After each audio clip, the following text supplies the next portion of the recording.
Hello दोस्तों, जय श्री कृष्णा। दोस्तों, आज हम बात कर रहे हैं रीट 2017 के लेवल फर्स्ट के पेपर के बारे में। तो देखते हैं पहला प्रश्न।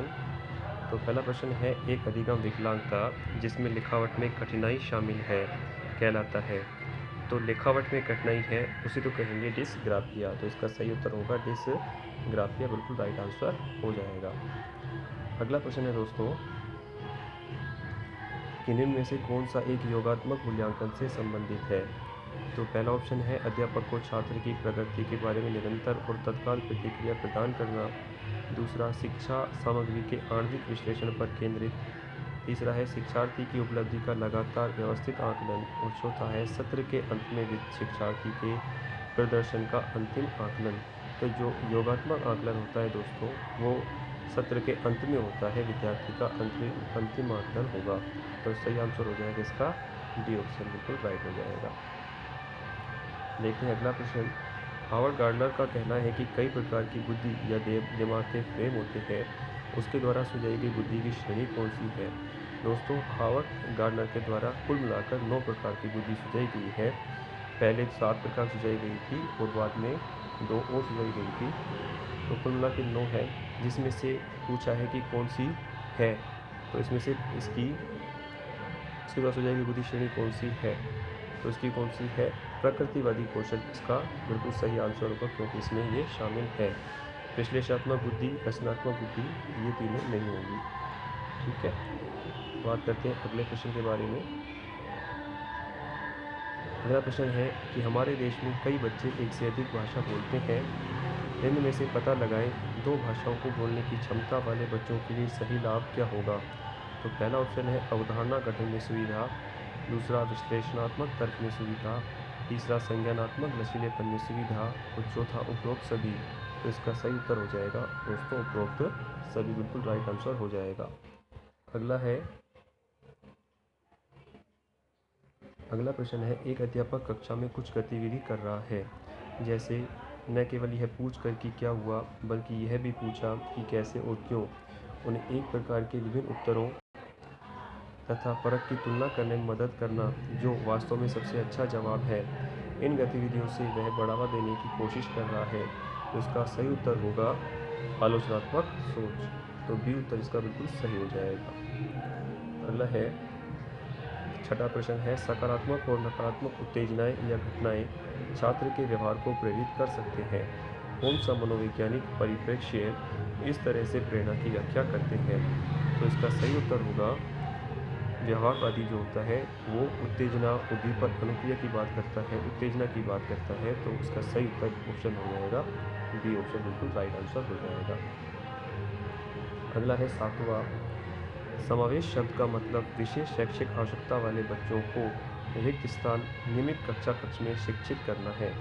तो क्या इसका उत्तर क्या होगा, सर्वाधिक समय, पूरा समय, कुछ समय या किसी समय नहीं। तो इसका सही उत्तर भी हो जाएगा पूरा समय। तो ये राइट आंसर हो जाएगा, भी पूरा समय। अगला प्रश्न है, एक भाषा शिक्षक कक्षा में कविता का विवरण समझाकर कक्षा में कविता पढ़ा रहा है और छात्रों को स्पष्टीकरण से निष्कर्ष निकालने या व्यापक विचार करने के लिए कह रहा है। यह खालिस्तान का उदाहरण है। तो ये होगा बच्चों आगमनात्मक तर्क का उदाहरण है, जिसमें उदाहरण से नियम की ओर चला जाता है, उसे आगमनात्मक तर्क कहा जाता है। तो इसका एक उत्तर बिल्कुल सही हो जाएगा। इसमें छात्रों को स्पष्टीकरण से निष्कर्ष निकालने की बात कर रहा है, मतलब कि उदाहरण से नियम की तरफ बात कर रहा है, तो आगमनात्मक तर्क होता हो जाएगा। अगला प्रश्न है बच्चों, दोस्तों अगला प्रश्न है कि मनोविश्लेषण का मानना है कि एक प्राथमिक साधन है जिसके द्वारा ईगो ईड पर आच्छादित रहता है, यह कहलाता है। तो दोस्तों ये जो सिद्धांत दिया था, मनोविश्लेषण सिद्धांत, ये दिया गया था सिगमंड फ्रायड के द्वारा। उसने मन की 3 संरचनाएं बताई हैं। एक तो बताया था इड, और एक बताया था ईगो, और इसके अगला बताया था सुपर ईगो। ठीक है, उन्होंने क्या कहा था, जो प्रश्न क्या कह रहा है कि ईगो ईड पर आश्रित रहेगा, मतलब कि ये नीचे हो जाएगा और ये ऊपर हो जाएगा सुपर ईगो, तो इसे दबाव की स्थिति कहा जाएगा।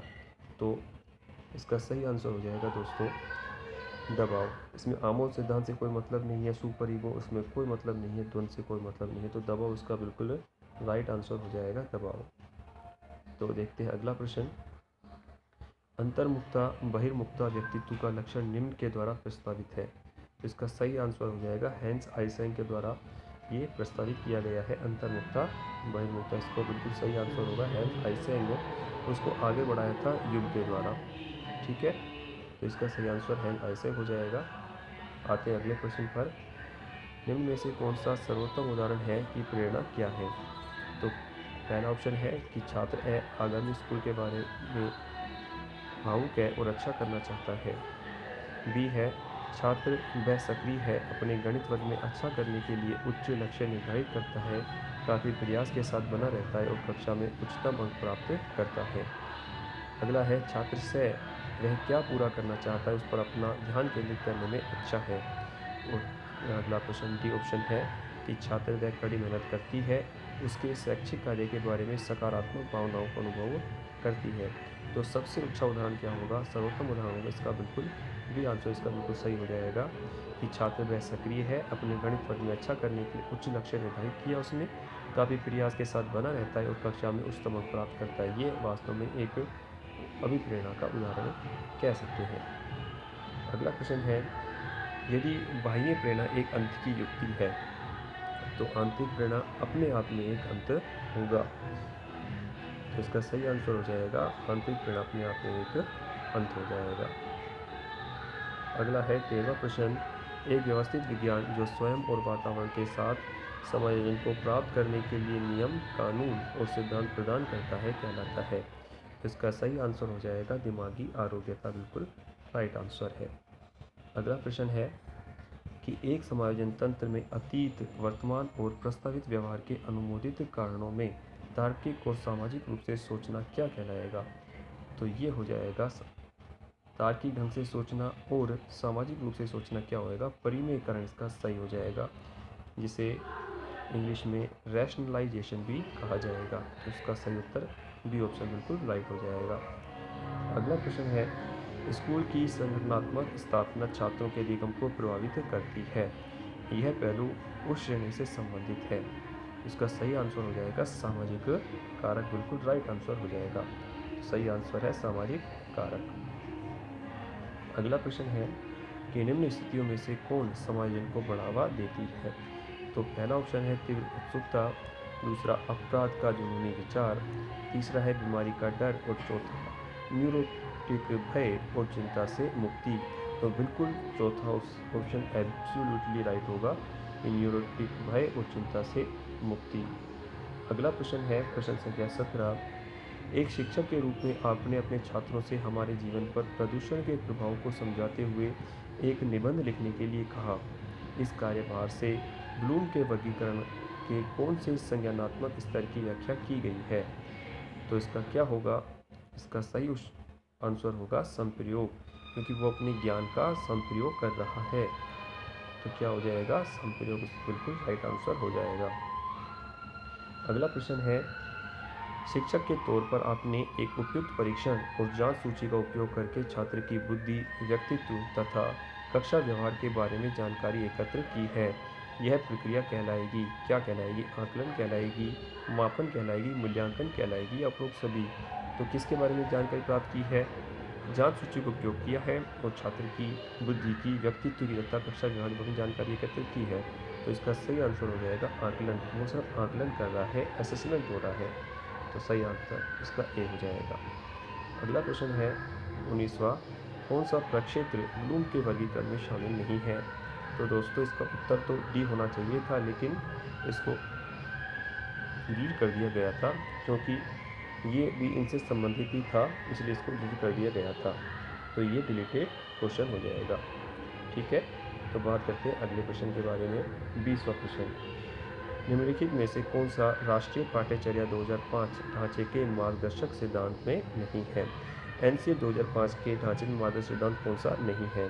तो पहला है स्कूल से बाहर जीवन को ज्ञान से जोड़ना, बिल्कुल सही है, ये तो सही है, इसमें तो कोई डाउट नहीं है। अगला है परीक्षा को अधिक लचीला और कक्षा जीवन में एकीकृत करना, ये भी सही है।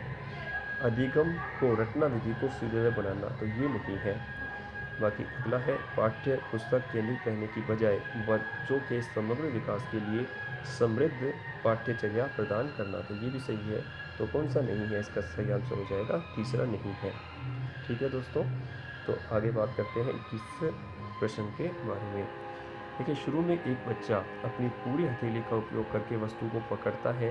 धीरे धीरे वृद्धि और विकास के रूप में बच्चा उंगलियों और अंगूठे का उपयोग वस्तु को उठाने के लिए करता है।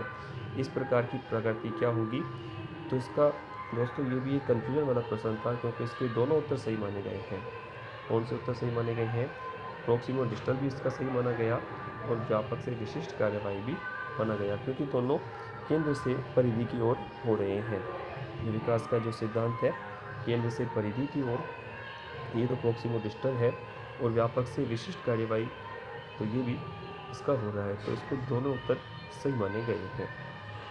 अच्छा, आगे बात करते हैं प्रश्न संख्या 22 के बारे में। बच्चे के विकास को अक्सर शारीरिक, संज्ञानात्मक, भावात्मक और सामाजिक जैसे 3 व्यापक क्षेत्र में विभाजित किया जाता है। विकास प्रक्रिया इन क्षेत्रों में कहाँ तक संबंधित है?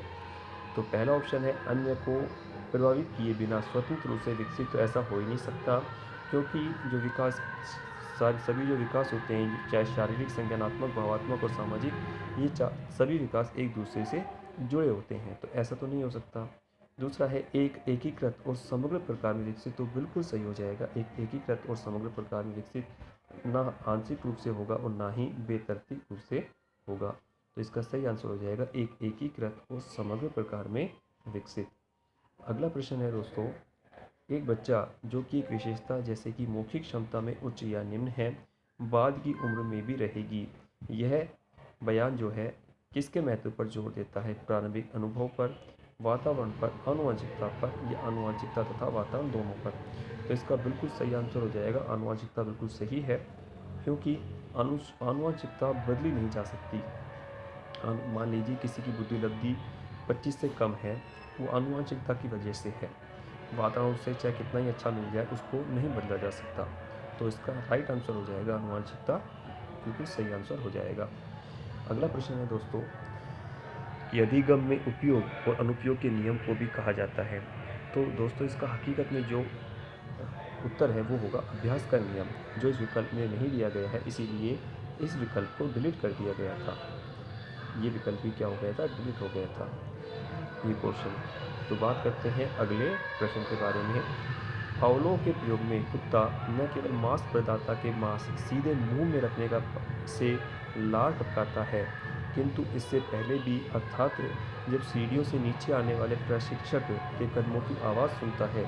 इस समृद्धि को क्या कहा जाता है? विलोपन, बिना शर्त प्रोत्साहन? विलोपन भी नहीं होगा इसका उत्तर, तो क्योंकि विलोपन नहीं हुआ है, ना बिना शर्त प्रोत्साहन है, ना इसमें तत्परता है। ये हकीकत में अनुकूलित उत्तेजना है। क्या होगी? कंडीशनिंग रिफ्लेक्स बोल सकते हैं। ठीक है, अनुकूलित उत्तेजना हो जाएगा इसका राइट आंसर। अगला प्रश्न है दोस्तों 26वां प्रश्न। अनुभूति बच्चे और वातावरण के बीच अंतःक्रिया की निरंतर प्रक्रिया के माध्यम से विकसित होती है। यह सिद्धांत खालिस्तान में प्रतिबिंबित होता है। तो वातावरण और इसकी बात हो रही है, अनुभूति बच्चे और वातावरण के बीच अंतःक्रिया की बात हो रही है। तो थार्डनेक अधिगम सिद्धांत है, पियाजे का संज्ञानात्मक विकास सिद्धांत है, टोलमेन का है। तो अंतःक्रिया की बात दोस्तों कौन करता है? बच्चे और वातावरण के बीच अंतःक्रिया की बात सिर्फ पियाजे करता है, तो इसका सही आंसर हो जाएगा ऑप्शन संख्या बी, बिल्कुल राइट आंसर हो जाएगा। अगला प्रश्न है दोस्तों 27वां प्रश्न। पियाजे के सिद्धांत में एक प्रक्रिया जो पुराने और नए धारणाएं और अनुभवों के बीच संतुलन क्रिया है, जाना जाता है समावेश, समायोजन, संतुलन या ज्ञान विघ्न। इसका सही हो जाएगा इक्विलिब्रियम, यानी कि समायोजन या संतुलन इसका बिल्कुल सही आंसर हो जाएगा। संतुलन इसका सही आंसर हो जाएगा। अगला प्रश्न है दोस्तों 28वां प्रश्न। निम्न में से कौन सी बौद्धिक परीक्षण के लिए उपयोग करने की सावधानी नहीं है? पहला है IQ स्कोर के आधार पर अनुचित रूढ़िवादी और छात्रों के बारे में नकारात्मक उम्मीदों से बचना। तो ये तो बिल्कुल सावधानी है, अपन ये नहीं कह सकते कि सावधानी नहीं, ये सावधानी है। बुद्धि का व्यक्तिगत आकलन परीक्षक और छात्र के बीच एक संरचित बातचीत है। ये बात तो हकीकत है, लेकिन ये कोई सावधानी नहीं है। बुद्धि का जो व्यक्तिगत आकलन है वो परीक्षक और छात्र के बीच एक संरचित बातचीत है। क्षमता की मुख्य या एकमात्र विशेषताओं के रूप में आईक्यू परीक्षण का उपयोग न करना, ये बात भी बिल्कुल सावधानी के रूप में है। और एक समग्र आईक्यू स्कोर की सार्थकता की व्याख्या में सावधान रहना, तो ये भी सही है, लेकिन ये एक सावधानी नहीं है, तो बिल्कुल बी उत्तर इसका सही हो जाएगा। अगला प्रश्न है 29वां प्रश्न। एरिक्सन के अनुसार बच्चों का मनोसामाजिक विकास 8 चरणों में होता है। कक्षा 3 का एक छात्र जो 9 साल के आसपास है, विकास के किस चरण से मेल खाता है? तो बच्चों, एरिक्सन ने विकास की 8 अवस्थाएं बताई थी और जन्म से मृत्यु तक का इन्होंने विकास का सिद्धांत बताया था। ठीक है, तो इसमें पहली अवस्था विश्वास बनाम अविश्वास था। दूसरा इसमें से शायद पहल बनाम दोष है। तो कुल मिला के जो इसका सही आंसर होगा वो परिश्रम बनाम हीनता है, जो इसकी तीसरी अवस्था होगी। परिश्रम बनाम हीनता जन्म से 1.5 से 3, हाँ ये चौथी अवस्था होगी परिश्रम बनाम हीनता, तो सही आंसर ये हो जाएगा। ठीक है दोस्तों, अगला प्रश्न है लास्ट प्रश्न। निम्न में से कौन सा कथन आदर्श संदर्भित परीक्षण के लिए सत्य नहीं है? पहला विकल्प है यह एक मानकीकृत परीक्षण है। दूसरा है छात्र के स्कोर की इसके साथ तुलना करके की जाती है कि अन्य ने कैसा प्रदर्शन किया है। कहा जाता है कि परीक्षण राष्ट्रीय मानदंड पर आधारित है और छात्र के प्रदर्शन की स्थापित मानदंडों से तुलना की जाती है।